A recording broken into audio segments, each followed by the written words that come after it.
চিত্রনায়িকা নিপুণ আক্তারকে নিয়ে চলচ্চিত্রাঙ্গনে ক্ষোভের শুরু অনেক আগে থেকেই, কিন্তু কেউ সেভাবে মুখ ফুটে বলতে পারেননি। বিশেষ করে তিনি বাংলাদেশ চলচ্চিত্র শিল্পী সমিতির নির্বাচনে রাজনৈতিক প্রভাব খাটিয়েছেন, এটা ওপেন সিক্রেট। শিল্পী সমিতিতে নিপুণের ক্ষমতার পেছনে এক রাজনীতিবিদের সরাসরি প্রভাব ছিল।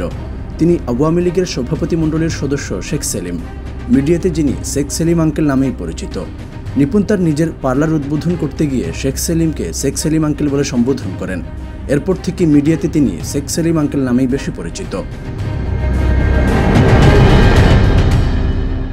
2008 সালে আওয়ামী লীগ ক্ষমতায় এলে বদলে যায় নিপুণের জীবন। রাজনৈতিক অঙ্গনে চলাফেরা বাড়ে তার। সেই সময়ই সেলিমের সঙ্গে তার পরিচয় ঘনিষ্ঠতা। রাজনৈতিক পরিচয় ও শেখ সেলিম আঙ্কেলের ক্ষমতার প্রভাব দেখিয়ে চলচ্চিত্রেও নিজের প্রভাব বিস্তার করেন নিপুণ।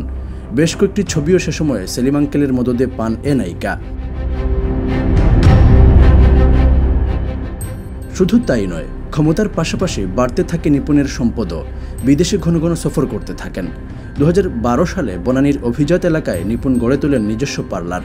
সেটা উদ্বোধন করেন শেখ সেলিম এবং এই নিয়ে মিডিয়াতে তিনি বলেন তার পার্লার উদ্বোধন করেছেন শেখ সেলিম আঙ্কেল। গত কয়েক বছরে খুব বেশি সিনেমা না করলেও বিলাসবহুল জীবনযাপন করে চলেছেন নিপুণ। বিলাসবহুল গাড়ি, বিদেশে মেয়ের পড়াশোনা সবই নাকি সেলিম আঙ্কেলের বদৌলতে, এমনটা শোনা যাচ্ছে। অনেকেই বলে শেখ সেলিম আঙ্কেলের রক্ষিতা হিসেবে ছিলেন নিপুণ। আবার নিপুণের কন্যা সন্তানদের সাথে সেলিম আঙ্কেলের চেহারার মিলও পাওয়া যায়। চিত্রনায়ক জায়েদ খানও বলেছিলেন নিপুণের পেছনে কোনো এক অদৃশ্য শক্তি আছেন, যার কারণে চাইলেও তার অন্যায়ের বিরুদ্ধে কোনো কিছু সরাসরি বলতে পারেন না। তার মানে তিনিও এই অদৃশ্য শক্তি শেখ সেলিম আঙ্কেলের কথাই বলতে চেয়েছিলেন হয়তো।